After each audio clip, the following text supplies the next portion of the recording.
मान लो मेरे पास एक बार रखा है,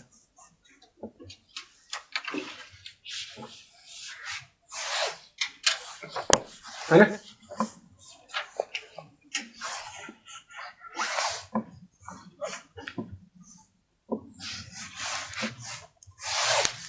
ठीक, लेट्स से ये एक बार है जिसका लेंथ L है,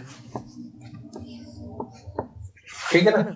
इसका cross sectional area let's say A क्या है, क्रॉस सेक्शनल एरिया है, E क्या है, यंग्स मॉडुलस है, ठीक है ना? अब मुझे ये बताओ कि अगर मान लो मैं टेम्परेचर चेंज, ध्यान रहे टेम्परेचर नहीं टेम्परेचर चेंज, डेल्टा टी कर रहा हूं, इसकी लेंथ में कितना चेंज होगा? ये अगर इसका टेम्परेचर डेल्टा टी में चेंज करूं तो ये कितना एक्सपेंड होने वाला है? ये एक्सटेंड होके टेम्परेचर चेंज के बाद एक्सटेंड हो जाएगा, और इसका जो एक्स्ट्रा चेंज इन लेंथ है वो कितना आएगा? L अल्फा डेल्टा टी, ठीक है ना? ये इतना लग जाएगा। अब मुझे ये बताओ क्या इसके अंदर स्ट्रेन आएगा? भाई स्ट्रेन सिंपली क्या होता है? What is strain? Change in length upon change in length bye original length, ठीक है ना? And what is change in length? L alpha delta T. What is original length? L, तो cut जाएगा, तो ये कितना आएगा? अल्फा इंटू डेल्टा टी आएगा, दैट इज स्ट्रेन। और इसको हम लोग क्या बोलेंगे? थर्मल स्ट्रेन, क्योंकि टेम्परेचर चेंज होने की वजह से आया ना। This is what thermal strain, ठीक है ना? जो थर्मल स्ट्रेन है किस चीज पर डिपेंड कर रही है? Temperature change. थर्मल स्ट्रेन किस चीज पर डिपेंड कर रही है? टेम्परेचर डिफरेंस और अल्फा पे। अल्फा पे और किस चीज पे? Temperature difference. अटैक है। ओके, ठीक है। क्या स्ट्रेस होगा? No. Will there be thermal stress? No. Yes और नो? No sir. Thermal, what is alpha? पता नहीं कहां से चल के बैठे रहते हो। Coefficient of thermal expansion.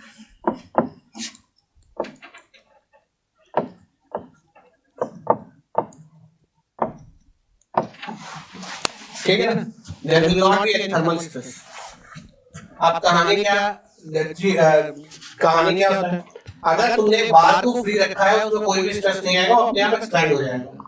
But होता ऐसा नहीं है, ऐसा नहीं होता है। होता क्या है असल में?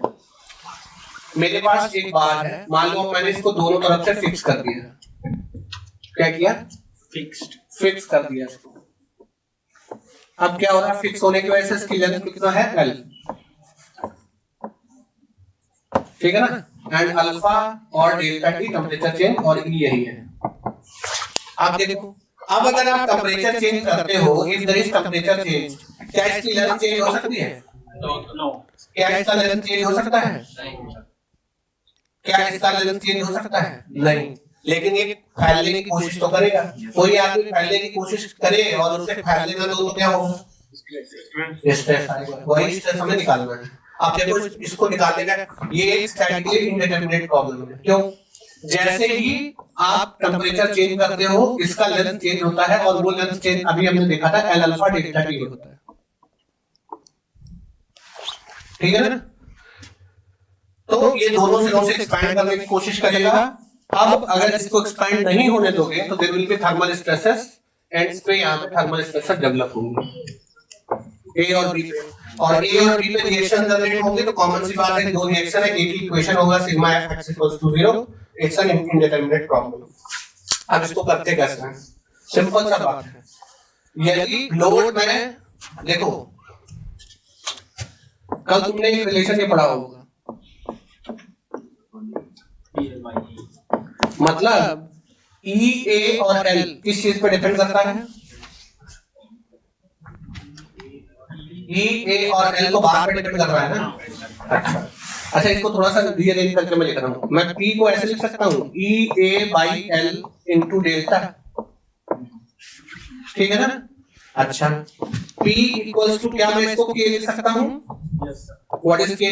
K का नाम क्या होता है? दो टर्म यहाँ डिफाइन किए थे, स्टिफनेस एंड फ्लेक्सिबिलिटी। दो टर्म मैंने डिफाइन किए थे, स्टिफनेस एंड फ्लेक्सिबिलिटी, है ना? तो ये K क्या है? स्टिफनेस है ना? और ये किस चीज पर डिपेंड करता है? स्टिफनेस, स्टिफनेस किस चीज पर डिपेंड करता है? E बाई L है ना? तो ये delta equals to P by K है ना? अगर बार सेम है ना, बार का E सेम है, K सेम है, L सेम है, तो ये स्टिफनेस कांस्टेंट होगा, यस और नो? तो ये बताता है कि अगर आप लोड P लगाओगे तो कितना डिफ्लेक्शन बार में होगा, यस और नो? ठीक है ना? ओके, अब मैं इसको कैसे डील करूंगा, ये बात समझ गए? डिफ्लेक्शन और लोड के बीच का रिलेशन आपको पता है, सबको पता है ना डिफ्लेक्शन और लोड के बीच का रिलेशन, यस और नो? अभी किसी को नहीं पता है? ओके, अब आज थोड़ा सा ध्यान से पहले समझ लो, फिर आराम से अपना अकल बुद्धि लगाना जुड़ कर लो, थोड़ी देर के लिए ध्यान से समझ लो। करता क्या हूं मैं, एक साइड से इसको फ्री छोड़ दूं, जब एक साइड से इसको फ्री छोड़ोगे तो ये एक्सपैंड होगा, और इसका चेंज इन लेंथ ये इमेजिनरी तरीका है, ठीक है ना? और इसका चेंज इन लेंथ क्या होगा? L अल्फा डेल्टा T, ठीक है ना? अब मुझे ओरिजिनल सिचुएशन है, अब मैं क्या कर रहा हूं, इसके एंड पे लोड लगाऊंगा और कंप्रेसिव लोड लगाऊंगा, ठीक है ना? और इस तरह कंप्रेसिव लोड लगाऊंगा कि ये लोड इसको कंप्रेस करके कहां पे लेके आ जाए, इसी पॉइंट पे वापस, ठीक है ना? तो मैंने लोड क्या लगा दिया? P, ठीक है ना? या इसको ऐसे भी कह सकते हो, यहाँ पे रिएक्शन कौन सा आएगा? RB, तो मैंने लोड लगाया RB, इसको कंप्रेस करके इतना ले आया, मैं इसको डेल्टा T लिख देता हूँ, थर्मल एक्सपेंशन की वजह से जो एक्सटेंशन हो रहा है, ठीक है ना?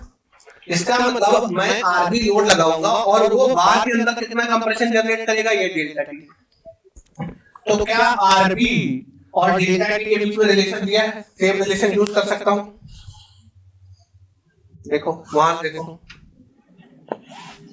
वहां क्या था? डेल्टा T, ये कंप्रेशन हुआ है, तो क्या मैं डेल्टा T को ये ले सकता हूं? RB L बाई E,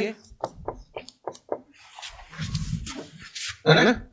और ये कितना कंप्रेशन जनरेट किया? डेल्टा T के बराबर, है ना? अब ध्यान से देखो, ये जो डेल्टा T है ये ऑलरेडी हमें पता है, कितना वैल्यू है इसका? L अल्फा डेल्टा T है, which is equal to RB by L, RB L by E, L cut जाएगा, कटेगा, RB क्या आ जाएगा तुम्हारा?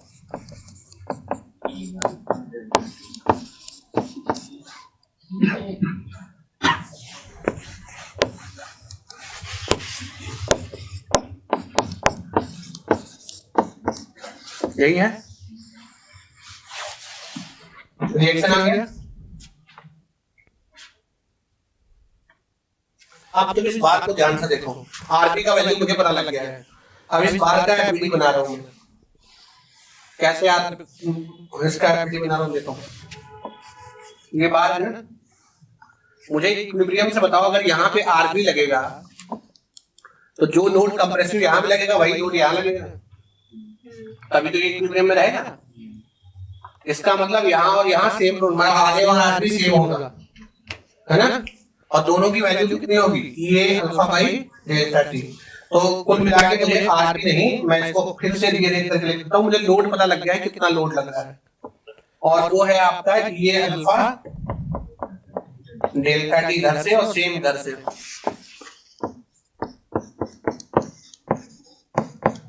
ठीक है ना? अच्छा, क्या इसके अंदर आप थर्मल स्ट्रेस निकाल सकते हो? थर्मल स्ट्रेन क्या होगा भैया? स्ट्रेन तो जीरो ही है ना, लेकिन थर्मल स्ट्रेस क्या होगा? थर्मल स्ट्रेस क्या होगा? लोड बाई एरिया, तो लोड है ये अल्फा बाई डेल्टा T, और एरिया क्या है? ये कट जाएगा, तो थर्मल स्ट्रेस इसमें क्या आएगा? E alpha delta T। क्या ये कॉन्सेप्ट क्लियर है? Yes sir. यस और नो? Yes. यस, ठीक है, यहाँ तक कहानी क्लियर है। अब इसको थोड़ा सा मैं मॉडिफाई कर रहा हूँ, डिफिकल्ट कर रहा हूँ ना, आदत है, ये क्लियर है ना। Yes. अब बार में एक बार ना बना के मैं कंपोजिट बार बना देता हूँ।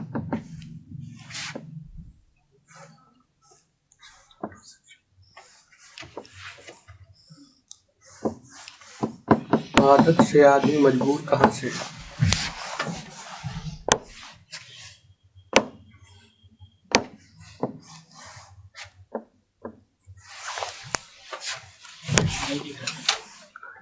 ठीक है सर, इसीलिए तो हम चेंज कर रहे हैं।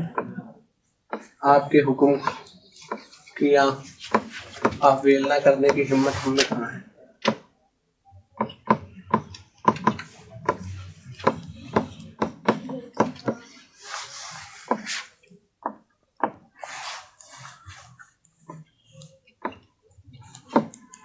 निकालो थर्मल स्ट्रेस क्या होगा इसमें। If change in temperature is delta T.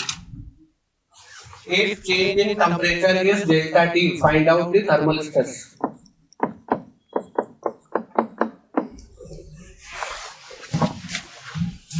समझो एक्सटेंशन कितना होगा, ये मैं रफली कर रहा हूँ, इसको यहाँ से छोड़ देते हैं ना, इसको आगे एक्सटेंड होने देते हैं। पहले ये एक्सटेंड कितना होगा, ये बताओ मुझे, ये एक्सटेंशन कितना होगा, थर्मल एक्सटेंशन कितना होगा? क्या इसमें extension L alpha 1 delta T नहीं होगा? अच्छा भाई, ये भी बढ़ेगा और ये भी बढ़ेगा, L2 अल्फा 2 डेल्टा। मैंने तुम्हें बोला ना, बेसिक फंडामेंटल याद रखो, ज्यादा फार्मूला यूज करोगे तो निपट जाओगे, ठीक है ना। यही एक्सटेंशन होगा। अब इसको कंप्रेस करके वापस लाना है। एक बात बहुत ध्यान से समझो, इसका एफबीडी बनाओ। जिस समय इसमें स्ट्रेस आ चुका है, इसका एफबीडी कैसे बनेगा देखो।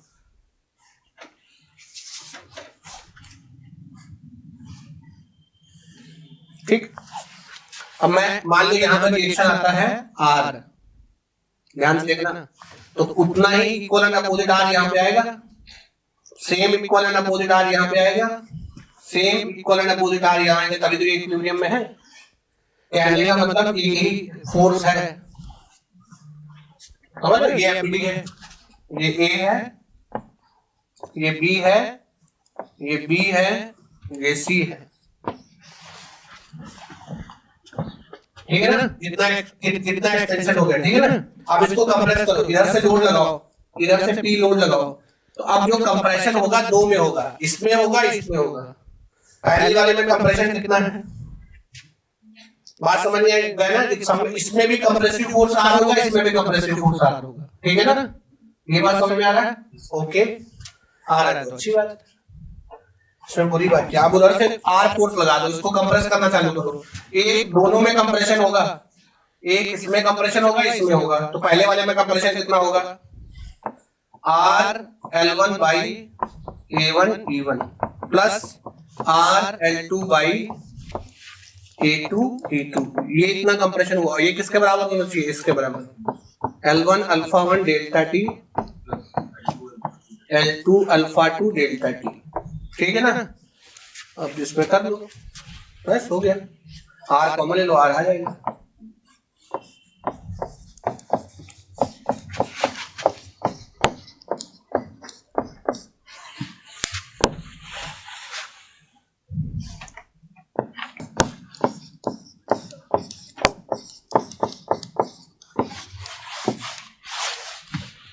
यही आएगा स्ट्रेस है, यही आएगा, दोनों में आ रहा है, तो स्ट्रेस क्या आ जाएगा, ए और बी में कितना स्ट्रेस आएगा, सही में आया ना। तो ए बी में कितना होगा, सिग्मा ए बी में R बाई A1, और बी सी में कितना होगा, R बाई A2। ये थर्मल स्ट्रेस रहेगा, ठीक है। क्लियर है सब लोगों को? अब इसी कॉन्सेप्ट में एक क्वेश्चन है, उसको सॉल्व करो।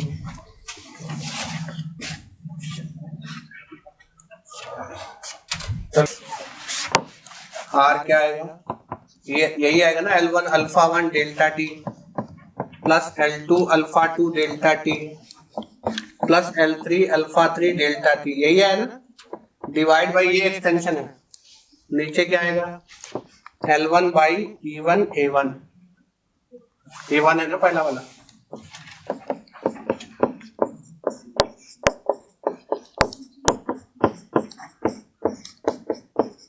ये अभी पहले वाले में ही है, बस एक और ऐड हो जाएगा। अभी बता रहा हूँ, R का वैल्यू बताओ कितना है। R का वैल्यू है 4.203 किलोमीटर।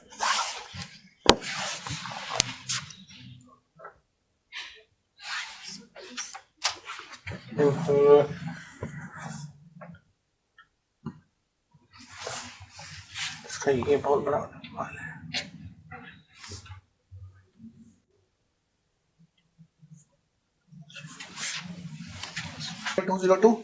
Yes sir. हाँ R की बात पूछ रहा हूँ, और कौन सा पूछ रहा हूँ? 4.202 किलो न्यूटन।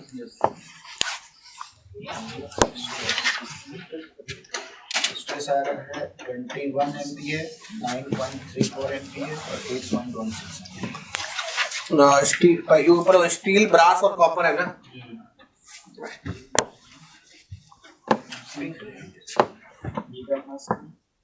स्टील में कितना है? 21.017। 21.017 बस। एमपी है ना कि जीपी है? गीगा में आएगा सर। अबे इसका गीगा बहुत होता है। अबे एमपीए आएगा। एमपी आएगा, गीगा वैल्यू गीगा में होता है। एमपीए क्या है? हाँ 21.01 इतना ही आ रहा है। किलो से 9.34 एमपीए। ब्रास में कितना आ रहा है? 9.34 एमपीए। 9.34 एमपीए। सिग्मा 8.16। 8.16 कितना ही है ना? 8.16 ठीक है, यही है ना? ओके, क्लियर है ना ये सब लोगों को? हाँ सर। अभी देखो बाहर सेम है, लेकिन टेम्परेचर जो राइज है ना, that is not uniform, it is variable. ये भी अब टेम्परेचर कांस्टेंट नहीं है, मतलब इतने पोर्शन में अलग राइज हो रहा है, इतने पोर्शन में अलग राइज हो रहा है, इतने पोर्शन में, और ये वेरिएशन जो है वो एक्स का फंक्शन दिया है। देखो सिंपल सा बात है, इधर ध्यान से देखो।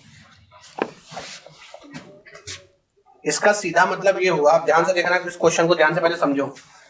उसमें यूनिफॉर्म अगर कोई भी हिस्सा लूं वहां पे एलोंगेशन सेम आएगा, लेकिन यहाँ क्या है, अगर मैं एक dx लेंथ लेता हूँ, छोटा सा एलिमेंट dx लेंथ यहाँ पे लेता हूँ, dx लेंथ यहाँ पे लेता हूँ, dx लेंथ यहाँ पे लेता हूँ, अब चेंज इन लेंथ क्या होगा?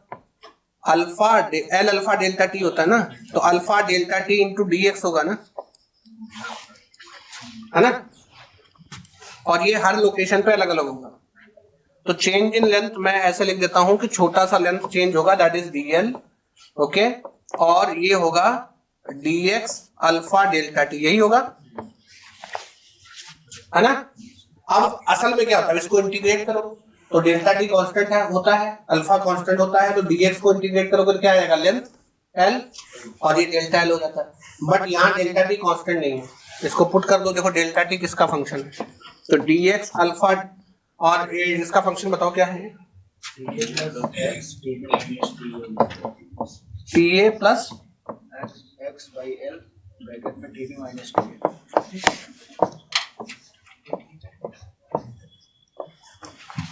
ये वेरिएशन है, वेरिएशन ये है कि टेम्परेचर ये फंक्शन है? टेम्परेचर हैं? टेम्परेचर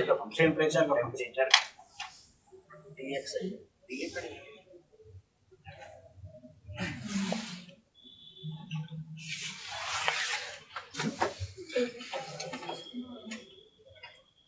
एक पर्टिकुलर पॉइंट पे वो टेम्परेचर है, तो वहाँ पे डेल्टा टी का इनिशियल टेम्परेचर कितना है?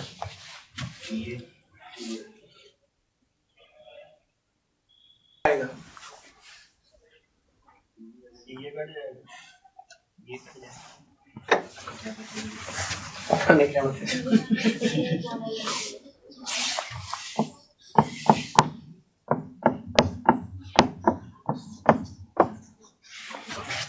यही आएगा ना, टेम्परेचर डिफरेंस यही आएगा।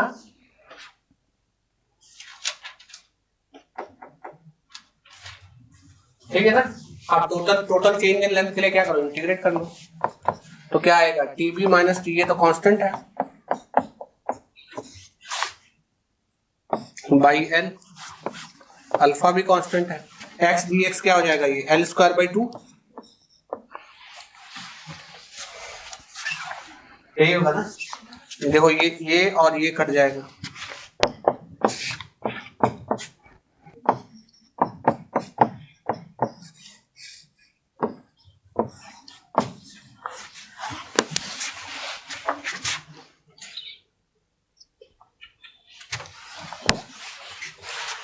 ठीक है, इतना एक्सटेंशन हुआ।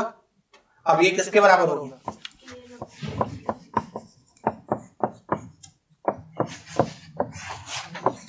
पी एल बाई, या आर रिएक्शन निकालना आर एल बाई ई, तो लेंथ कट जाएगा और रिएक्शन आपका क्या आ जाएगा, ई ए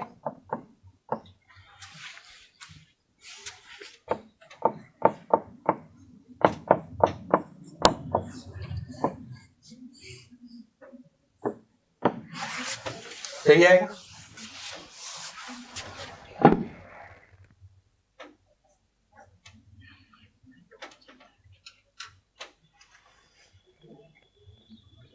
इनिशियल टेम्परेचर टी ए माना है ना,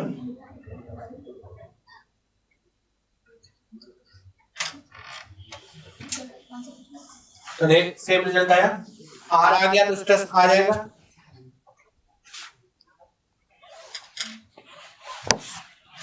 आर आ गया तो स्ट्रेस आ जाएगा। थर्मल स्ट्रेस कितना आएगा, आर बाई ए, और आर बाई ए क्या आएगा, ई अल्फा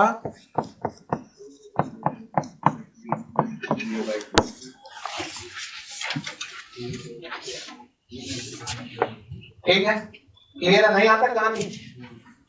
ये कह रहा है कि ये बार है ए और बी, यहाँ पे टेम्परेचर चेंज डेल्टा ए में कितना हुआ 60 डिग्री, और बी पे कितना दिया 90 120 डिग्री, और बीच में वेरिएशन कहां से एक्स माना है, ए से बी से, ए से एक्स के साथ पैराबोलिकली वेरी कर रहा है। लिख लो यहाँ पे function delta, delta T equals to क्या होगा,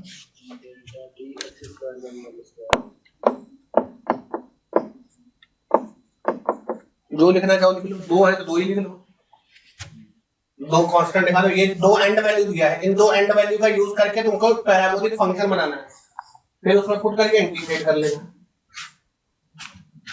अलग क्या है इसका, क्वेश्चन पढ़ते नहीं हो।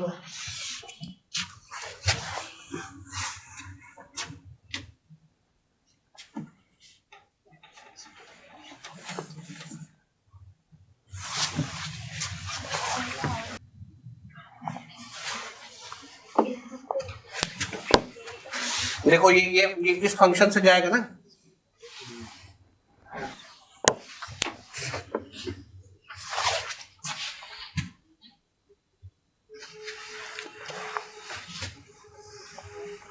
ए ऑप्शन तो बिल्कुल आसान है। कितना एक्सटेंशन होगा, एल अल्फा, तो यहाँ अल्फा डेल्टा टी कितना है,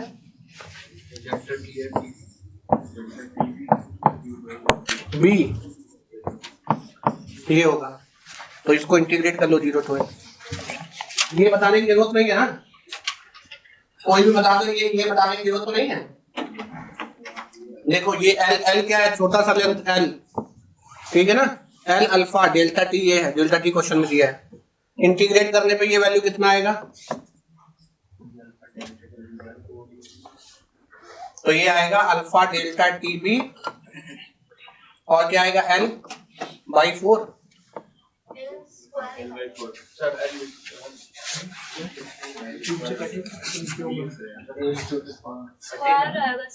स्क्वायर इंटीग्रेट करने पे 4 आ जाएगा। तो 4 नीचे एक्टिव भी तो है,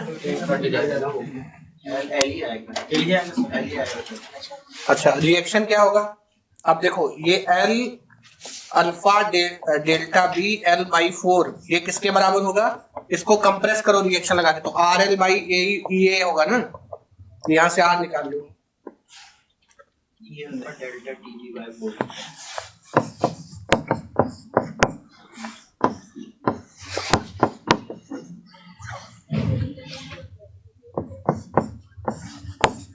स्ट्रेस कितना आएगा? आर बाई है, और भाई कितना वैल्यू आएगा? आएगा ये डेल्टा टी। तो ये याद कर लिए होंगे। अब इसमें क्या होगा, इसमें बताओ। इसमें भी सेम है ना?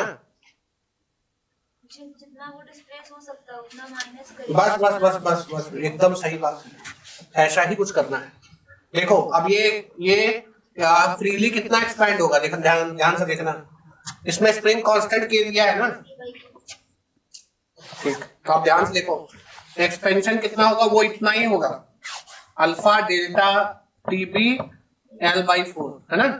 जब कंप्रेस होगा, ठीक है ना, मान लो आर रिएक्शन है, तो आर रिएक्शन में ये इतना कंप्रेस नहीं होगा। ध्यान से देख लो भाई, मान लो आर फोर्स है, आर फोर्स है तो ये इसके अंदर अगर आर फोर्स स्प्रिंग के अंदर भी आया तो डेल्टा क्या आएगा तुम्हारा, डेल्टा इसमें कंप्रेशन आएगा ना, और वो आर बाई के होगा, है ना। तो जो आर फोर्स है वो कितना कंप्रेशन करेगा, इतना नहीं करेगा। हाँ, तो डेल्टा टी माइनस डेल्टा इतना कंप्रेस हो रहा है, क्योंकि इतना तो स्प्रिंग ही कंप्रेस हो गया ना। तो बार को तुम्हें इतना कंप्रेस करना है, डेल्टा टी माइनस डेल्टा, और वो क्या होगा, आर एल बाई ई ए, ठीक है ना। आप डेल्टा को आप चेंज कर सकते हो, आप ये तो पता है, तो डेल्टा क्या हो जाएगा आपका, आर बाई के, ठीक है ना। इसको सॉल्व कर लो और डेल्टा टी का वैल्यू पुट कर लो, आर आ जाएगा, और फिर डिवाइड बाई एरिया स्ट्रेस आ जाएगा। क्लियर है? अरे ऑनलाइन वालों, उदय फोकस करो, फोकस है। उदय कम है, क्यों बताऊंगा, क्यों बताऊंगा, बढ़ा दे। प्रोफेसर कह रहा है करोगे तू, अपनी मर्जी, तो मुझसे क्यों बनवा रहे हैं।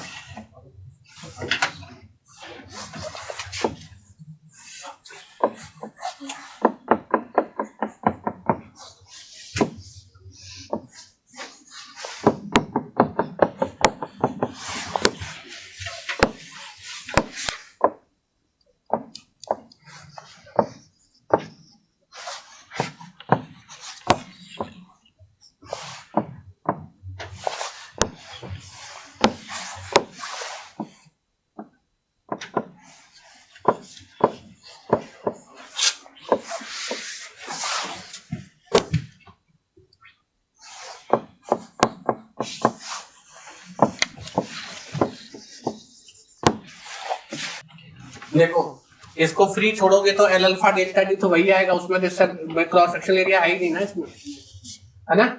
और अगर पी मतलब पी वी रिएक्शन तो सेम रहेगा ना दोनों जगह पे। तो अगर एक वेरिएबल एरिया को कंप्रेस किया जाए तो उसका एलोंगेशन और कंप्रेशन का फार्मूला है ना, क्या था, 4PL upon pi dA dB pi d1 d2 यही था ना, बस यही है, आ जाएगा। इंटीग्रेशन की जरूरत ही नहीं। ओमेगा की वैल्यू लिखा था जैसे इसमें 40 ReV रिवॉल्यूशन पर मिनट, आरपीएम देखने गया था, वही पर मिनट लिखा हुआ था, हमने लगा इसका तो सीधा ओमेगा दे दिया।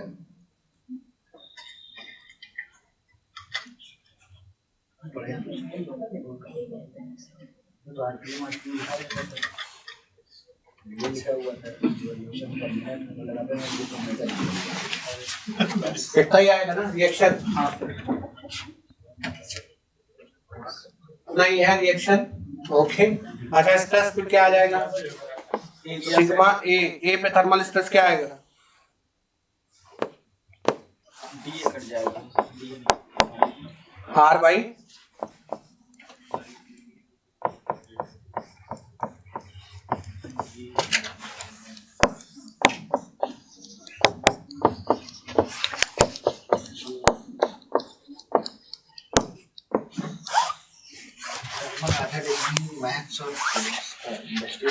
मिला के आते हैं। लक्षण में ये 0 ही चल रहा है अभी। ठीक है, क्लियर है ना, इसमें कोई डाउट नहीं है। ये आखिर तक टाइम तक तुम लोगों को लारा लगा के रखूंगा, मैं कैंसिल कर रहा हूँ, मैं कैंसिल। ध्यान से देखना, ये नट है, ये नट है ना, हाँ और ये बोल्ट है। उल्टा अलग है सर, नहीं, नहीं, नहीं, नट गोल वाला, नट गोल वाला, बोल्ट वो है। जिसमें छेद है वो नट है, जिसमें छेद है वो नट है। हाँ नट कौन सा है इसमें? नट और बोल्ट बता दो कौन सा है। सर नट वो वाला है जो ऊपर जिसके अंदर छेद है, जो हम टाइट कर रहे हैं जिससे, और छेद ये वाला बोल्ट नट। लंबा वाला बोल्ट है। ये बोल्ट है, यस सर, और वो नट है। ये नट है, ठीक है ना। अब नट को अगर मैं घुमाऊं, है ना, तो एक डायरेक्शन में घुमाऊं तो ये इसके हेड के पास जाएगा, और दूसरी बार घुमाऊं तो हेड से दूर जाएगा। एक बार घुमाने से, अगर नट एक बार घुमाऊं मैं, तो ये लीनियर डायरेक्शन में जितना चलता है वो बोलते हैं पिच इसका। क्या बोलते हैं इसको? एक सर्कल घुमाया तो जितना आगे बढ़ेगा दैट इज पिच। एक ये दिक्कत, ये क्लियर है ना।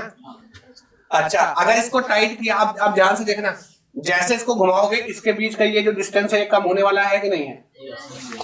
हैं? ठीक है, अब मैं इसके बीच में ये मार्कर फंसा दूंगा इसे। अभी तक देखो, अच्छा और एक चीज देखो, जब नॉर्मली तुम ऐसे नट को घुमाते हो तो क्या नट या बोल्ट में कोई स्ट्रेस डेवलप होता है? कुछ नहीं होता, ऐसे घुमाते रहो कुछ नहीं होता। लेकिन अब मैं क्या करूंगा, ध्यान से देखना, मैं इसके बीच में मार्कर फंसा दूंगा। तो तुम्हें क्या लगता है मार्कर के साथ ये क्या करने वाला है? ऐसे मार्कर फंसा दिया इसके बीच, मार्कर फंसा दिया, कहाँ क्या स्ट्रेस आएगा ये बता दो। इसके बीच में मार्कर फंसा दिया मैंने, इनको बीच में मार्कर फंसा दिया इसके बीच में, है ना, ऐसे ऐसे टाइट करते जा रहे हैं और बीच में मार्कर फंसा दिया, क्या होगा? इसको कंप्रेस कर देगा ना। इसका मतलब इस नट और हेड के बीच में जो भी फंसाओगे वो कंप्रेशन में जाएगा नट को टाइट करने पे, ठीक है ना। लेकिन एक दूसरा कॉन्सिक्वेंस भी होगा, वो क्या है? इसमें 0 फोर्स है। जब तुम ऐसे लगाओगे तो ये जो पेन है ना, मार्कर है, ये हेड को आउटर डायरेक्शन में पुश करेगा, लेकिन साथ में ये बोल्ट को भी खींचेगा। नहीं समझे? फिर से ध्यान से देखो, इसके बीच में मैं अगर मार्कर फंसाऊं, है ना, तो मार्कर में क्या आएगा? कंप्रेशन। लेकिन वो कंप्रेशन बोल्ट में टेंशन जनरेट करेगा। कैसे? ये भी देख लो, जब तुम अगर इधर सिंपली, अरे जब तुम इधर ध्यान से देखो, इसको ऐसे ही रहने दो, ऐसे समझो, अभी कुछ नहीं हुआ। अगर मैं बोल्ट को पकड़, नट को पकड़ के इसको ऐसे खींचूं बाहर को, तो बोल्ट टेंशन में आएगा नहीं आएगा? आएगा ना। इसका मतलब अगर बोल्ट, नट पे तुम कुछ फोर्स लगाते हो, बोल्ट पे ट्रांसमिट होता है, ठीक है। नट का एफबीडी बना लो जरा, यहां बना देता हूं, ये है नट, ठीक है, ये इसके बीच में बोल्ट है, ठीक। इसके बीच में यहां में मार्कर फंसा हुआ, मार्कर इसको इस डायरेक्शन में पुश कर रहा, तभी तो मार्कर कंप्रेशन में जाएगा।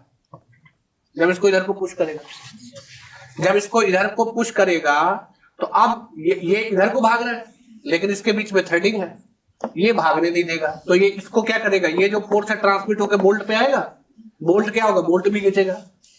अब नट का अगर एफबीडी तुम बनाओ तो ध्यान से देखना, एक जो मार्कर फोर्स लगा रहा है इधर को, इसको इधर को पुश कर रहा है ना, जो अब ये बोल्ट है तुम्हारा टेंशन में, बोल्ट को काटोगे तो क्या आएगा? जैसे यहां से काट दिया मैंने, तो क्रॉस सेक्शन से दूर फोर्स आएगा, ये बीच में यहां पे बोल्ट लगा हुआ है, क्रॉस सेक्शन से दूर फोर्स आएगा, तो यही टेंशन है। अब यहीं पे डाउट होता है, बोल्ट खींच रहा है टेंशन में, लेकिन टेंशन कैसे दिखाओगे? जहां पे कट मारे तो सेक्शन से दूर जाता है ना।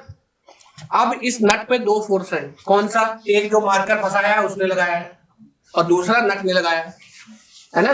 दोनों इक्वल अपोजिट होंगे, क्या होगा? दोनों इक्वल अपोजिट होंगे तभी तो नेट फोर्स 0 आएगा, तभी तो इक्विलिब्रियम में आएगा। बात समझ में आया? यही है तुम्हारा स्लीव और नट बोल्ट का असेंबली। बात समझ में आ गया? अब वापस चलो, आप समझने की कोशिश करो इसको।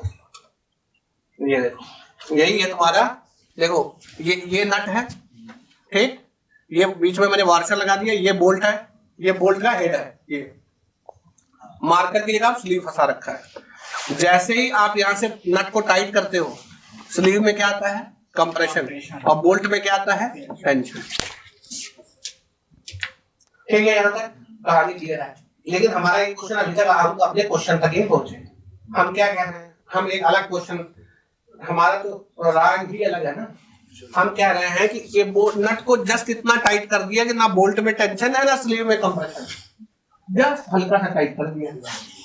ठीक है, आए ना? अरे ऑनलाइन वाले फॉर्म में आ रहा है ना? ऑनलाइन वाले मस्त है। आया आया, नहीं आया तो कौन सा? जीवन में कुछ लेके थोड़े नहीं आना। अब यही रहेगा, क्या जरूरत समझने की। अब ध्यान से देखो, ना नट में टेंशन, ना बोल्ट में टेंशन, ना स्लीव में कंप्रेशन, बस हल्का सा ऐसे करके छोड़ दिया। कहानी अब चालू होता है यहां से। देखो भैया, मैंने इस पूरी असेंबली का टेम्परेचर डेल्टा टी चेंज किया, ठीक है ना? यदि स्लीव और बोल्ट दोनों सेम मटेरियल के बने होते, दोनों का अल्फा सेम होता, दोनों में एक्सटेंशन क्या होता? सेम होता, तो बात बन जाती, ठीक है ना? लेकिन बोल्ट और स्लीव अलग अलग मटेरियल के बने होते हैं, तो बोल्ट मटेरियल का अल्फा है अल्फा बी, और स्लीव मटेरियल का अल्फा है अल्फा एस, है ना? बात समझ में आया? और बात मुद्दे की ये है कि स्लीव का अल्फा ज्यादा है बोल्ट से। अब जब सेम टेम्परेचर राइज तुम करते हो तो भैया स्लीव ज्यादा एक्सपेंड होने की कोशिश करेगा, है ना? बोल्ट कम एक्सपेंड होगा, और जब ये ज्यादा एक्सपेंड होगा तो ये तुम्हारा नट को, ये जो वॉशर जो है इसको पुश करेगा, और तुम्हें पता है कि अगर वॉशर और नट को पुश किए तो बोल्ट पे भी इफेक्ट डालेगा। बात समझ में आया? जब नट और स्लीव सेम मटेरियल का नहीं बना होता है तो टेम्परेचर चेंज करने पर इस असेंबली में टेंशन और कंप्रेशन आता है। वही टेंशन और कंप्रेशन आपको निकालना है। क्या करना है? वही टेंशन और कंप्रेशन का। हाँ, तो बस अब स्टेप बाय स्टेप क्वेश्चन समझ में आ गया। नट को इतना टाइट किया हुआ है, जस्ट इतना टाइट किया हुआ है कि ना आपका स्लीव में और ना ही बोल्ट में कोई टेंशन या कंप्रेशन नहीं है, कोई स्ट्रेस नहीं है। पूरी असेंबली का उठा के डेल्टा टी टेम्परेचर चेंज कर दिया। ये पूछा जा रहा है स्लीव और बोल्ट में क्या स्ट्रेसेस होंगे, ठीक है? स्ट्रेसेस क्यों होंगे? क्योंकि दोनों का एक्सपेंशन अलग अलग है, और दोनों का एक्सपेंशन अलग अलग होगा तो भैया एक रिस्ट्रिक्शन आएगा और तुम्हें स्ट्रेसर निकालना। यही क्वेश्चन है थर्मल स्ट्रेसर। अभी हम थर्मल स्ट्रेसर पढ़ रहे हैं ना, इसमें एक दूसरा क्वेश्चन भी पूछता है। इसमें ये क्वेश्चन पूछता है कि एक राउंड अगर नट को मैं टाइट करूं तो कितना स्ट्रेसर आएगा। वो एक अलग क्वेश्चन है, उसको भी हम लोग सॉल्व करेंगे। लेकिन अभी थर्मल स्ट्रेसर का क्या क्वेश्चन है? थर्मल स्ट्रेसर में तुमने असेंबली को ऐसा है कि उसका तापमान बढ़ा दिया, अब तुम स्ट्रेसर निकालना चाहते हो, ठीक है ना? हो सकता है तुम्हारा क्वेश्चन वो हो, दैट इज डिफरेंट क्वेश्चन, वो भी हम लोग देखेंगे। आप ध्यान से पढ़ो और अब तुम्हें समझ में आएगा। अब एक बार ध्यान से पढ़ लो, फिर मैं सॉल्व कराता हूं।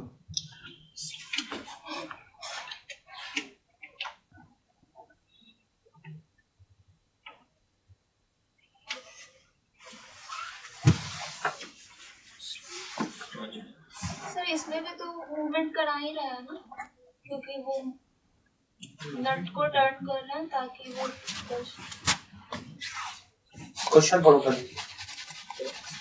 रजित, क्वेश्चन एटलीस्ट बहुत ध्यान से। भले ही तुमको एक गेट में ऐसा क्वेश्चन दिख जाए जो तुम्हें पूरी तरीके से पता हो कि मुझे पता है क्या क्वेश्चन है, लेकिन क्वेश्चन को ध्यान से 30 सेकंड पढ़े, उसके बाद ही इसी कंक्लूजन पर पहुंचे। क्योंकि गेट वाले बहुत बदमाश हैं, वो ऐसा धोखा भी देते हैं कि जो क्वेश्चन बिल्कुल बहुत रिपीटेड होगा ना उसको धीरे से आखिरी में एक लाइन चेंज कर देंगे।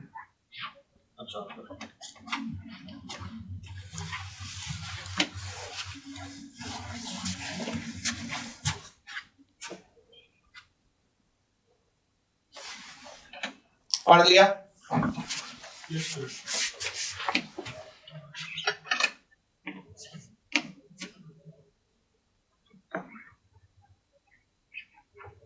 ठीक है, आगे बढ़ते हैं। ओके, चलो अब मैं क्या करूंगा, देखो स्लीव और बोल्ट एक्सपैंड होंगे ना, तो मैं इनको एक डायरेक्शन से काट दे रहा हूं। मान लो इसी डायरेक्शन से ऐसे काट दिया है, काट देके या इधर से काट दो, इधर से तुम्हारी इच्छा हो, और इनको फ्री कर दो। मतलब मान लो ये यहाँ से काट के लगा, ये स्लीव इंडिपेंडेंट है, बोल्ट इंडिपेंडेंट है ना, और डेल्टा टी टेम्परेचर चेंज करो, ठीक है। तो इसमें कुछ एक्सटेंशन होगा, इसमें कुछ एक्सटेंशन होगा। मैं ये चाहता हूँ कि स्टेप बाय स्टेप कॉपी भी लिखते चलो। इसका रफली एक डायग्राम बना लो, ठीक है, एक रफ डायग्राम बना लो।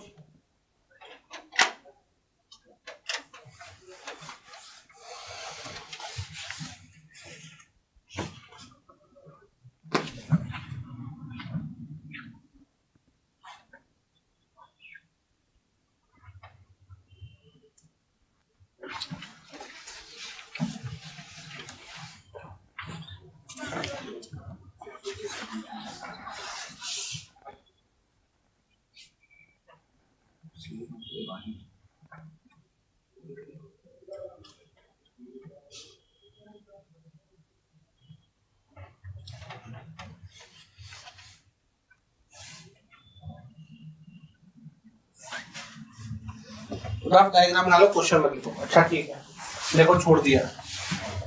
अब देखो कट किया इसको, यहाँ से बोल्ट हेड से मैंने काट दिया है। डेल्टा वन क्या है, स्लीव में कितना एक्सपेंशन होगा। अब ध्यान से देखना, ध्यान से अब समझना, मुद्दे को बहुत ध्यान समझना। डेल्टा वन किसके बराबर होगा, डेल्टा वन होगा length alpha S into delta T. बात समझ में आया कि नहीं आया? अच्छा, ये जो तुम्हारा डेल्टा टू क्या हो जाएगा, alpha T delta T. Clear है यहां तक कहानी? ये तब होता जब इनके साथ कोई छेड़खानी नहीं होती, इन पे कोई हाँ इन पे कोई रिस्ट्रिक्शन ना लगा होता, ठीक है ना, तब ये कहानी होती, ठीक है। लेकिन अब देखो, अब कायदे से क्या होगा, कौन लंबा जा रहा है, स्लीव, और कौन पीछे जा रहा है, बोल्ट। अब क्या होगा, ये ज्यादा जाने की कोशिश करेगा, ये इसको आगे खींचेगा, है ना। अगर ये इसको आगे खींचेगा तो भैया जब ये इसको आगे खींचेगा तो इस पे बैकवर्ड फोर्स लगेगा, है ना। तो क्या तुम्हें देख के ये समझ में आ रहा है कि भैया देखो किसमें कंप्रेशन आएगा, किसमें टेंशन आएगा, किसमें कंप्रेशन आएगा, किसमें टेंशन आएगा, स्लीव में कंप्रेशन, बोल्ट में। अगर मैं एक अंदाजा लगाऊं, जिसका अल्फा ज्यादा होगा उसमें कंप्रेशन आएगा, क्योंकि वो ज्यादा भागना चाहेगा, उसको रोका जाएगा तो उसमें कंप्रेशन आएगा। क्या इस बात से सब सहमत है? क्या इस बात से सब सहमत है? जिसका अल्फा ज्यादा होता है उसमें टेंशन आता है, ठीक है ना। चलो ठीक है, अब फोर्स पे आओ। अब सबसे पहले समझने वाली बात है, ये इतना समझ लेना, इंडिपेंडेंटली छोड़ के एक्सपेंड होने दो, फिर तुम ये समझ में जिसका अल्फा ज्यादा है उसमें क्या होने वाला है, कंप्रेशन, स्लीव में कंप्रेशन आने वाला है। अब आगे एक चीज समझो, फोर्स, मैं स्ट्रेस की बात नहीं कर रहा हूँ, किसकी बात कर रहा हूँ, फोर्स। बोल्ट पे लगने वाला फोर्स और स्लीव पे लगने वाला फोर्स इक्वल मैग्नीट्यूड में और अपोजिट डायरेक्शन में होता है। क्यों, ये भी बता देता हूँ। मान लो यही मैं मान लो ये वॉशर है, वॉशर का एफबीडी बना लेता हूँ, ये वॉशर है, ठीक है। अब ध्यान से देखना, ये वॉशर पे कंप्रेसिव फोर्स लग रहा है ना, तो ये अगर वॉशर पे कंप्रेसिव फोर्स इधर को है तो स्लीव पे कंप्रेसिव फोर्स इधर पे है, तो वॉशर पे क्या होगा, पूरी डायरेक्शन में होगा। और ये सर्कुलर स्लीव है, तो ये मान लो बाउंड्री पे फोर्स लगा रहा है पीएस, है ना। ये बोल्ट है, ठीक है, बोल्ट पे अपोजिट डायरेक्शन में फोर्स लगेगा। अब ये बोल्ट को खींचा जा रहा है, तो बोल्ट इस पे किस डायरेक्शन में फोर्स लगाएगा, इस डायरेक्शन में है। अब इसको इक्विलिब्रियम में करना है तो पीबी और पीएस सेम होने चाहिए कि नहीं, बोल्ट और स्लीव में सेम फोर्स होना चाहिए, नहीं होना चाहिए, बस यही है पीबी माइनस पीएस। अब ध्यान से देखना, अब यहां होता है कॉम्प्रोमाइज। क्या होता है, देखो स्लीव, बोल्ट कहता है मैं यहां तक जाऊंगा डेल्टा टू तक, स्लीव कहता है मैं यहां तक जाऊंगा। अंततः क्या डिसाइड होता है, भैया देख उधर से तू थोड़ा चल और इधर से थोड़ा मैं चलता हूँ, ना तेरा ना मेरा, बीच का, है ना। तो अब देखो ये मान लो बीच में यहां पे आ गया कहीं, ठीक। बीच में आने के लिए क्या स्लीव पर ध्यान देना, स्लीव कितना कंप्रेस हुआ है, डेल्टा थ्री कंप्रेस हुआ है। तो अब डेल्टा थ्री का वैल्यू कैसे निकलेगा, स्लीव कंप्रेस हुआ है डेल्टा थ्री, तो सीधा जो लोड पी है या रिएक्शन जो भी PS 22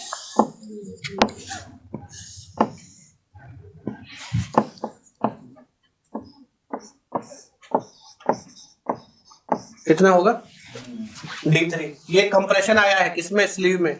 अच्छा बोल्ट में एक्सटेंशन आएगा, तो बोल्ट का एक्सटेंशन कितना होगा भैया, डेल्टा 4 कितना होगा, PB L बाई, ठीक है। हाँ ये ना, अब इसमें एक इक्वेशन तुम्हें साफ नजर आनी चाहिए जो मैं तुम्हें यहाँ बताया दे रहा हूं। देखो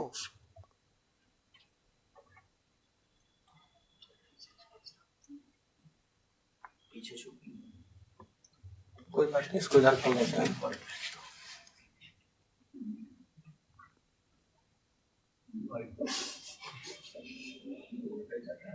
इसका एक अलग ही सीन रहता है,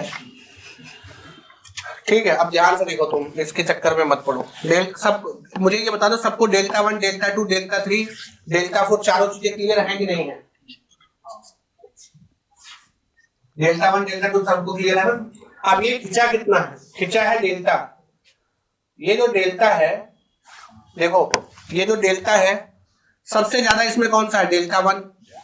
तो डेल्टा 1 में से अगर मैं तुम्हारा वो स्लीव कितना कंप्रेशन में आया था, डेल्टा 3 सब्ट्रैक्ट कर दूं तो ये डेल्टा आ जाएगा। और डेल्टा दूसरे तरीके से भी आ जाएगा, बोल्ट कितना खिंचा था, डेल्टा 2, और बाद में 4 से कितना खिंचा, डेल्टा 4, है ना, दोनों सेम आएगा, यस और नो। अब टोटल असेंबली कितना खिंचा, delta, which is equal to delta 1 minus delta 3 या delta 2 plus delta 2 plus delta 4, same है। बात समझ में आया नहीं आया, यस और नो। इस इक्वेशन में उठा के सारी वैल्यू पुट कर दो, फोर्स आ जाएगा। देखो डेल्टा 1 क्या है,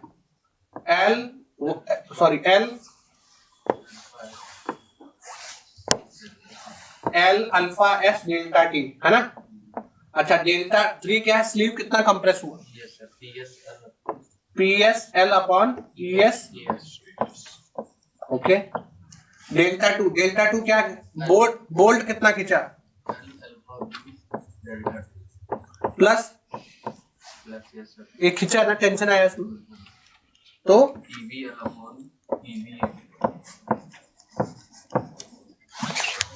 अब यहाँ क्या, मुझे पता है PS और PB का मैग्नीट्यूड सेम है, PS PB को बराबर करके P का वैल्यू निकाल लो।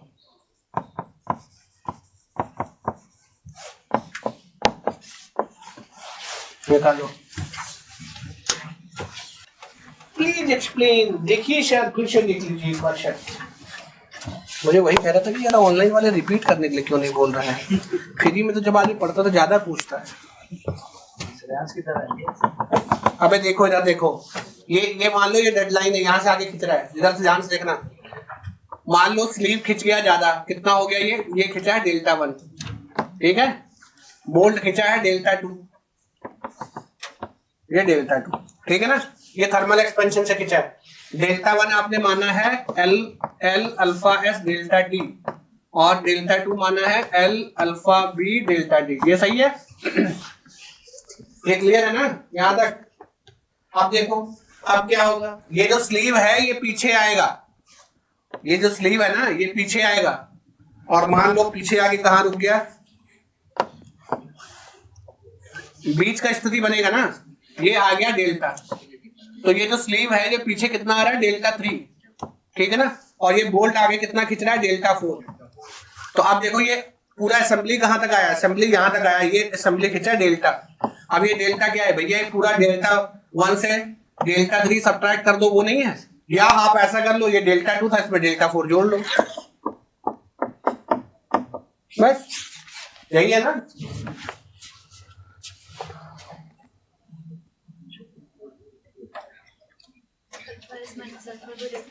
आप समझ में आया, अब वैल्यू उठा के पुट कर दो।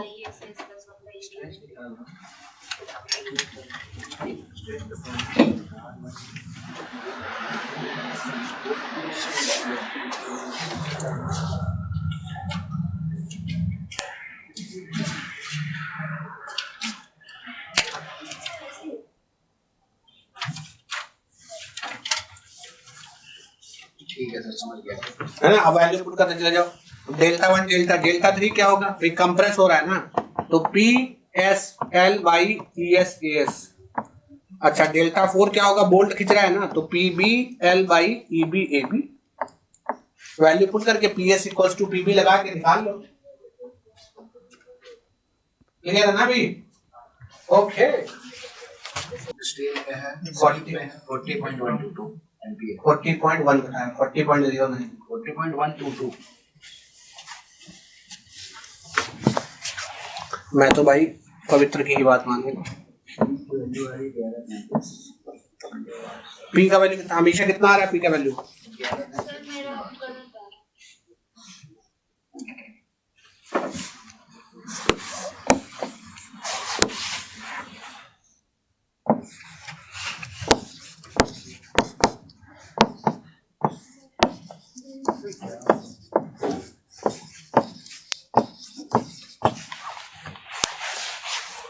बोल्ट पे कितना आ रहा है?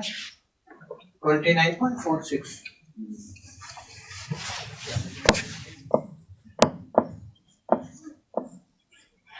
और स्लीव में 40। इवन तुम्हारी बात थोड़ी नहीं मानेंगे। अच्छा स्लीव में कंप्रेशन है टेंशन है? स्लीव में कंप्रेशन है टेंशन है?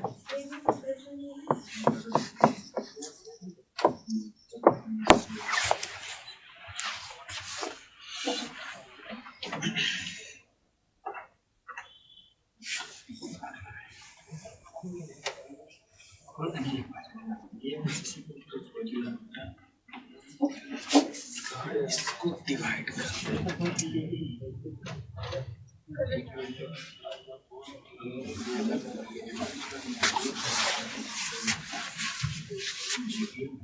डेल्टा टी एक ही है ना? कहाँ से कहाँ जाना है सर? 20 से 100 जाना है। चलो अब थोड़ा आसान आसान क्वेश्चन करो।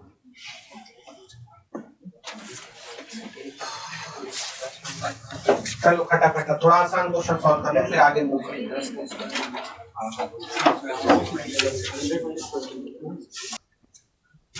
0.942 काफी लोगों का आ गया, वेरी गुड। देखो AFD बनाओ पहले सबसे। ये कंप्रेसिव है ना, तो नेगेटिव होगा, नेगेटिव नीचे ले लो, कितना है 8, तो 8 किलो न्यूटन। फिर पॉजिटिव कितना है अपोजिट डायरेक्शन में 10, तो ये 2 रहेगा। फिर पॉजिटिव कितना है 15, तो ये 17 हो जाएगा। तो यहाँ पे रहेगा -8 किलो न्यूटन, यहाँ पे रहेगा +2 किलो न्यूटन, और यहाँ पे रहेगा +15 किलो न्यूटन। यही फोर्स रहेगा ना।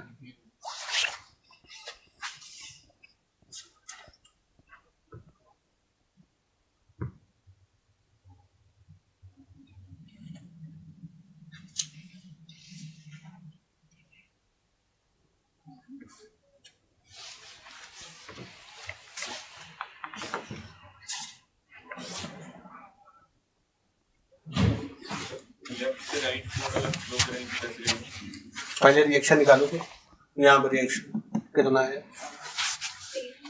तो यहाँ से निकाले तो 17 रिएक्शन आएगा। ये 15 नहीं, सॉरी ये 17 रहेगा। अब तो सब में एलोंगेशन निकाल के जोड़ लो ना, AB में, BC में, CD में जोड़ दो।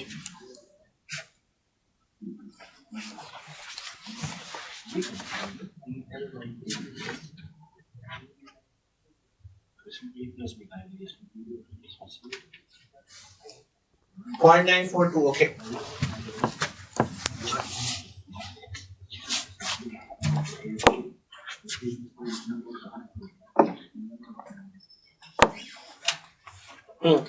चलो नेक्स्ट देखो क्या है, ये P/2 है ना,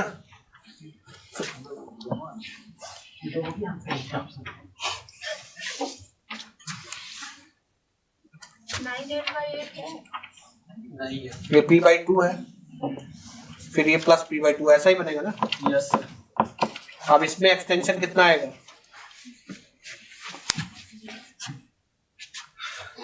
D/2 है तो ये D/4 यही बनेगा, कुछ और बनेगा,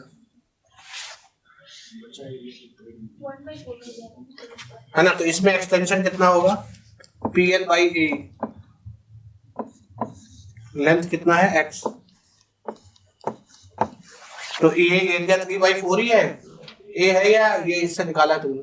नहीं 3/4 गिवन है एरिया। तो इधर d/2 दिया है। How diameter sir area given है ना सर ऊपर में। हाँ? 3/4 कम हो जाएगा, हम्म, जो बचेगा वो 3/4 बचेगा, वो दे रखा है सर क्रॉस सेक्शन में एरिया अच्छा ठीक है। 3/4। तो ए 3/4 ए है ना, ये इतना एक्सटेंशन होगा इसमें, इसमें कंप्रेशन होगा तो क्या होगा -p/2 और ये L-x/EA, ये तो सही है। और ये किसके बराबर होना चाहिए? ये फ्री एंड पे यहाँ पे वो दिया है क्वेश्चन, PL/A ही होना चाहिए ना। यहाँ से क्या निकालना तुम्हें? x निकालना है। कितना है x? मेरा 9/7 है। ये करो क्वेश्चन में, एक क्वेश्चन मैथड 1 तो मिला दी, but there is some error in the data. Nylon bar is equals to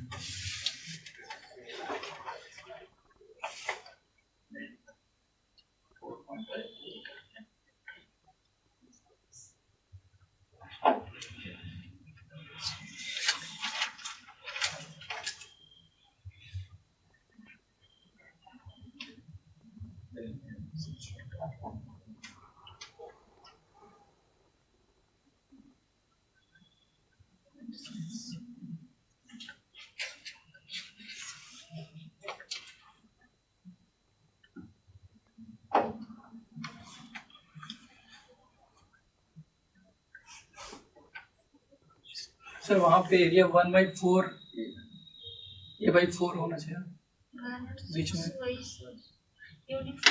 वैसे आ रहा है सर 3L/5। 3L/5 आ रहा है। इसका जो एरिया बीच का वो 2/4 A।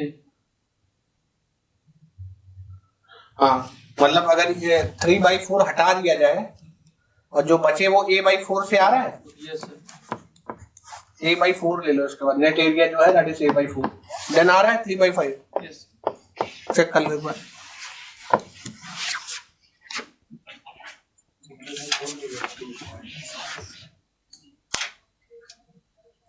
नेक्स्ट वाला स्लाइड ऊपर कीजिए।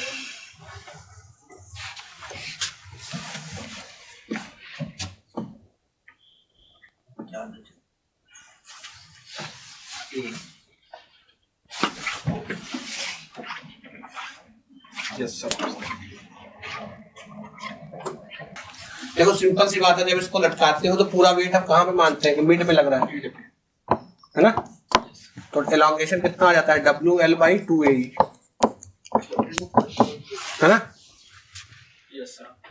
तो एलोंगेशन यही होगा फ्री एंड पे। तो पूरा वेट कहाँ पे लग रहा है? मिड पे मान लो। तो एलोंगेशन कितना है? WL/2AE आता है। कितना वैल्यू आ रहा है? 0.053 mm। मतलब अगर आप फ्री हैंगिंग बार को का पूरा लोड WL/L/2 पे मान लो तो कितना एलोंगेशन होगा? WL/2A कितना है ये? A। Yes sir.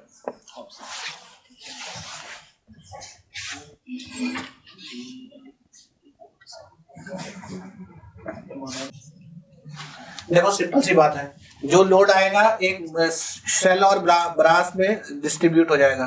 तो लोड P आएगा, मान लो शेल मोनल शेल में PM मान लेते हैं और ब्रास कोर में PB, मतलब जो लोड लगा रहे दोनों शेयर करेंगे ना, और दोनों में कितना डेल्टा दिया है, ठीक है ना।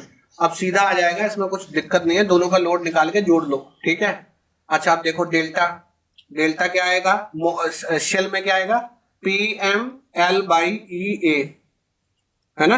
डेल्टा दिया है, यहाँ से PM निकाल लो, ठीक है ना। फिर डेल्टा दूसरे में भी सेम आएगा, उसमें ब्रास वाले में PBL बाई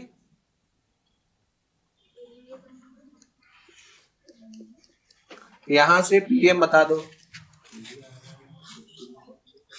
और यहां से PB बता दो।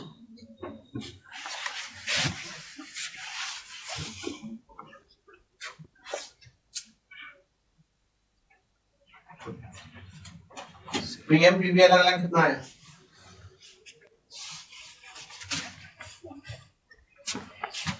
और फिर दोनों को जोड़ दो, यही तो करना है।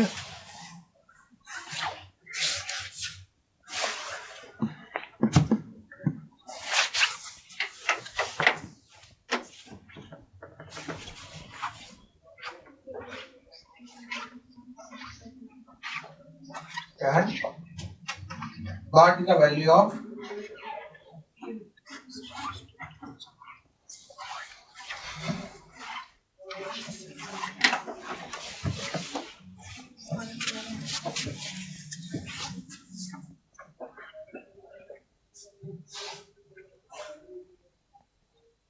हाँ सर आगे बताइए 13.394 सर।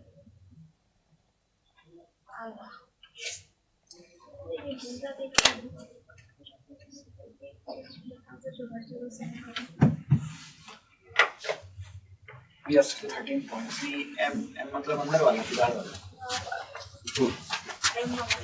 बाहर वाले में आ रहा है 10.76 10.76 किलोमीटर और अंदर वाले में 2.714 किलोमीटर 2.714 किलोमीटर नेट कितना आ रहा है? 13.39 दोनों को जोड़ दो 13 point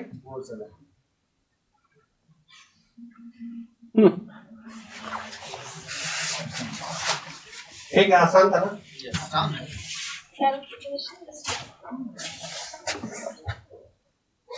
उसके लिए लठाती की जरूरत है। लास्ट क्वेश्चन नो तो लास्ट ये क्या? लास्ट आसान क्वेश्चन सर 14 क्वेश्चन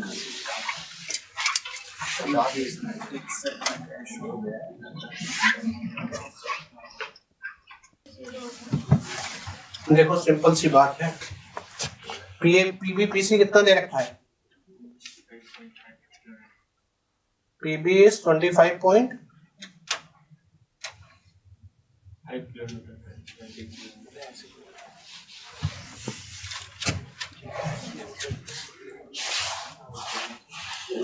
अच्छा ध्यान से देखना।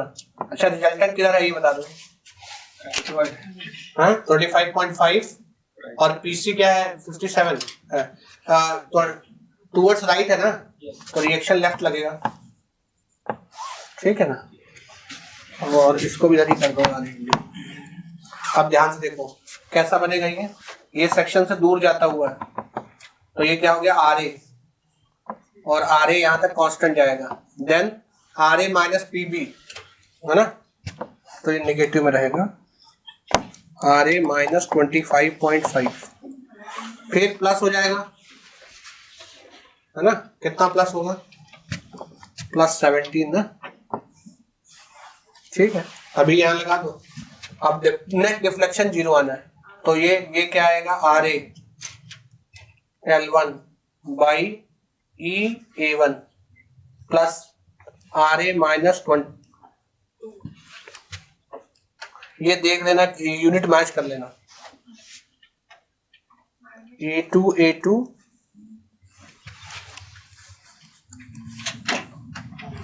माइनस में मत रखना, अपने आप वो साइन आ जाएगा, ठीक है ना। प्लस 17 जोड़ दो तो कितना आएगा ये आर ए माइनस कितना 17 जोड़ोगे तो कितना आएगा 8.5 L3 A3 ये डिफ्लेक्शन है, और नेट डिफ्लेक्शन क्या है 0।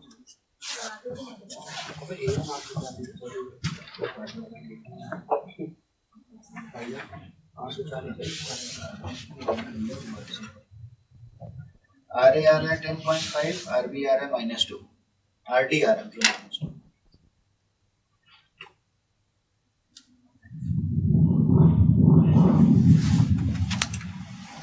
लग रहा है गलत रंग से दिख रही है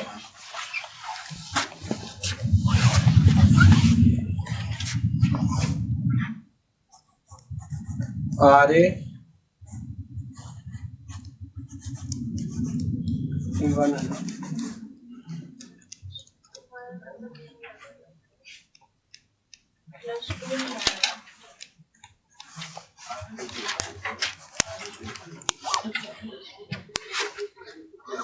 डिफ्लेक्शन है ना, इस पॉइंट का लॉन्गेशन इसके रिस्पेक्ट में 0 होगा।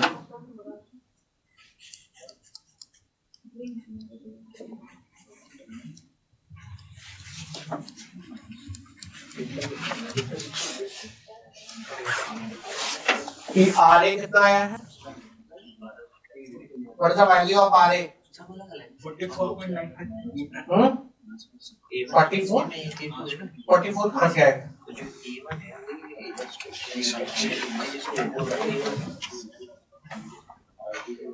RA 10.5 and RD 2 किलोमीटर, यही आ रहा है?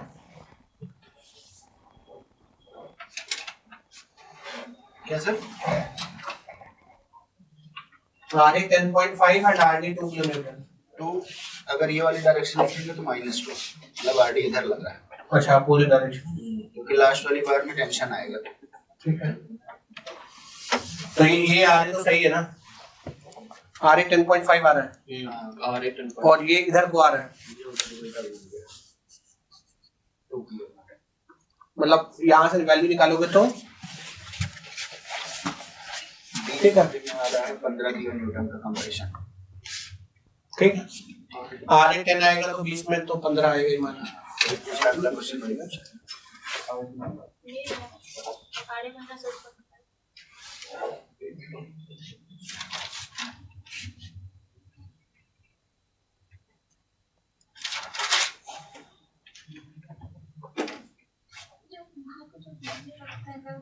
वो मुझे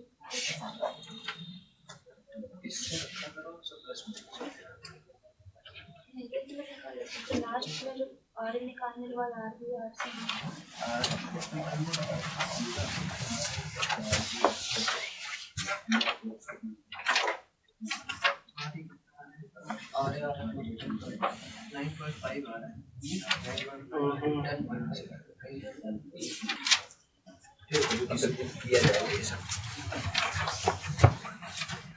इसको मतलब टेम्परेचर कम करना पड़ेगा तब जाकर टेंशन आएगा, स्ट्रेस आएगा। 55 तक कुछ और होगा फिर 55 नहीं, देखो मैं तुम्हें मुझे थोड़ा थोड़ा ज्ञान प्राप्ति हो रहा है, ज्यादा नहीं समझ नहीं है। मान लो इसका टेम्परेचर कम हो तो रॉड कॉन्ट्रैक्ट होगा ना, रॉड कॉन्ट्रैक्ट होगा तो ये बोल्ट नट को भी पीछे की तरफ खींचेगा और ये वॉशर कंप्रेस होगा, है ना? यही है ना? यस। अच्छा, देखो फिर क्या किया जा सकता है। 55 मेगापास्कल था जिसमें 55 मेगापास्कल तक वॉशर में कंप्रेसिव जनरेट हो सकता है। 55 मेगापास्कल तक मतलब वो रॉड जो है वो कॉन्ट्रैक्ट करेगा। हाँ, उसके बाद टूट जाएगा, ब्रेक हो जाएगा। नहीं टूटेगा रॉड तो 90 पे। नहीं, रॉड 90 हो जाएगा, वॉशर चला जाएगा। दोनों में से कोई एक जाएगा।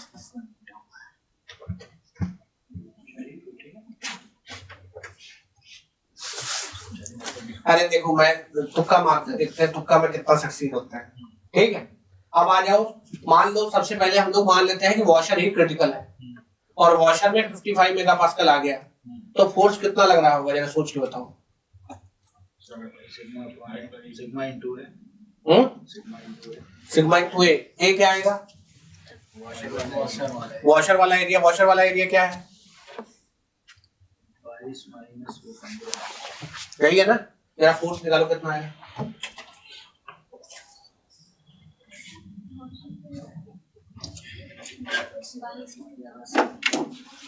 फोर्स कितना आएगा?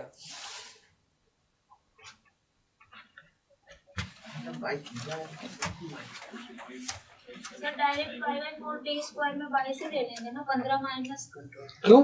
वॉशर में तो जब वॉशर के बीच से तुम्हारा बोल्ट जाता है तो उतना तो एरिया कट रहेगा ना। Sir 11.18 kilometre. इसका मतलब अगर वॉशर को फेल करना है तो 11.18 किलोमीटर का कंप्रेसिव फोर्स चाहिए। क्या तुम्हें ये चीज अब तक समझ में आई कि वॉशर में जितना फोर्स लगेगा उतना ही बोल्ट में आएगा, है ना? बस बोल्ट में इस बार क्या आने वाला है? टेंशन। नहीं, ये ऐसे ऐसे खसरेगा तो ऐसे सुखरेगा इसे, हैं? तो इसको बाहर खींचेगा, टेंशन आएगा ना, उतना ही टेंसाइल फोर्स आएगा। अब बोल्ट में उतना टेंसाइल फोर्स मांगे, उतना टेंसाइल फोर्स जनरेट करने के लिए देखो टेम्परेचर चेंज कितना चाहिए।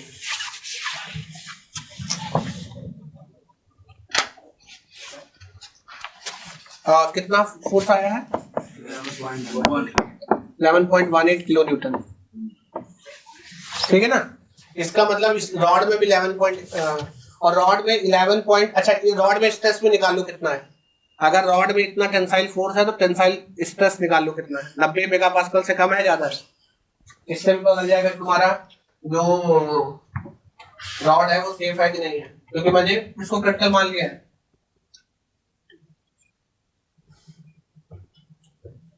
इससे स्ट्रेस निकालो, सीधा load by cross sectional area megapascal. इसका मतलब बोल्ट जो तुम्हारा बोल्ट है वो सेफ है, कोई दिक्कत नहीं, वॉशर क्रिटिकल है। एक काम मतलब बात सही बन गया। अब इतना लोड, इतना इसमें फोर्स है, इतना फोर्स जनरेट करने के लिए हमने ऑलरेडी एक फॉर्मूला ड्राइव किया था, ई ए डेल्टा टी, यही था, ई ए अल्फा डेल्टा टी है ना। पुट कर दो डेल्टा टी निकाल दो कितना।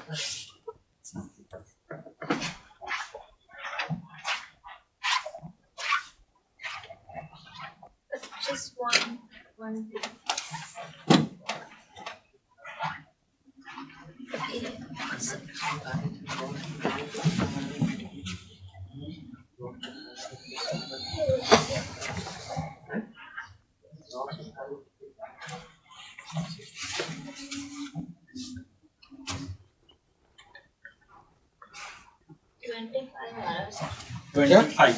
आया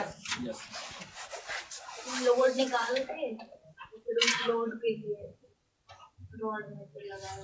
तो सिंपल सा बात है, ये कॉन्ट्रैक्ट कर रहा है, हमने मान लिया कि वॉशर क्रिटिकल है, वॉशर को क्रिटिकल मान के देखा कि रॉड सेफ है। ठीक, मतलब बात सही बात है। तो वॉशर में क्रिटिकल स्ट्रेस है, वो क्रिटिकल स्ट्रेस किसी फोर्स में जनरेट किया होगा, वो फोर्स निकाल लिया। जितना फोर्स वॉशर में होगा उतना ही बोल्ट में होगा, उतना फोर्स जनरेट, उतना फोर्स और टेम्परेचर चेंज का रिलेशन पहले देख चुके हैं और जैसा किया। मतलब क्वेश्चन कैलकुलेटिव नहीं था, लेकिन इट वाज ट्रिकी क्वेश्चन, पहली बार में धोखा देना।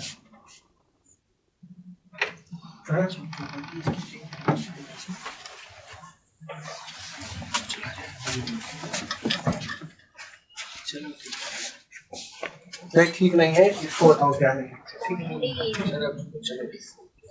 ऑब्जेक्टिव क्वेश्चन करो, कहाँ जाओगे? यस सर, हम इसकी पॉइंट बी कहाँ तक भागोगे इसको? E is a fracture.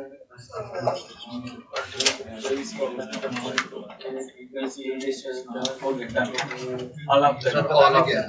A B C D. All of them. क्या? सारे सही है. A B C D. Oh my God! All.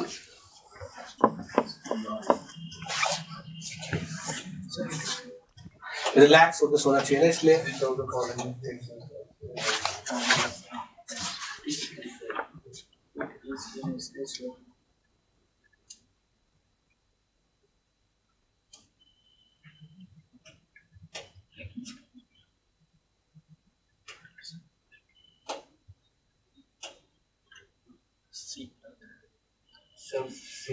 अरे वही तो सी तो गलत है भाई, सी तो गलत है। गलत ही तो बताओ ना, सही बताना पड़ेगा। Which following statement सही है? ये सही है। ये का पता है सिर्फ बाकी किसी तो ये सही लग रहा है। आज कौन सा दिन? मंगलवार। ए और डी। सी तो गलत है। सर ए और डी बस लॉक किए। ये भी सही है। तो सर कॉपी में लिखा जाए, चेक करो। ई का जो यंग्स मॉडल होता है, इट्स ऑलमोस्ट सेम।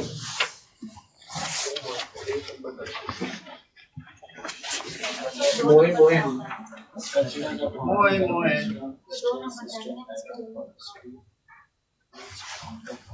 ये सही है। कॉपी पढ़ के आ जाएगा तो कभी। हमेशा खाने पे ध्यान लगा रहता है तुम लोगों का।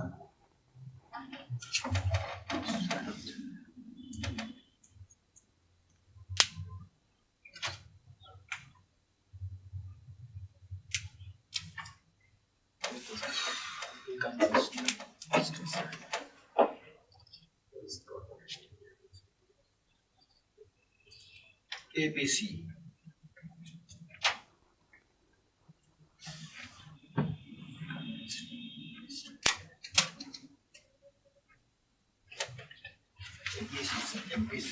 एबीसी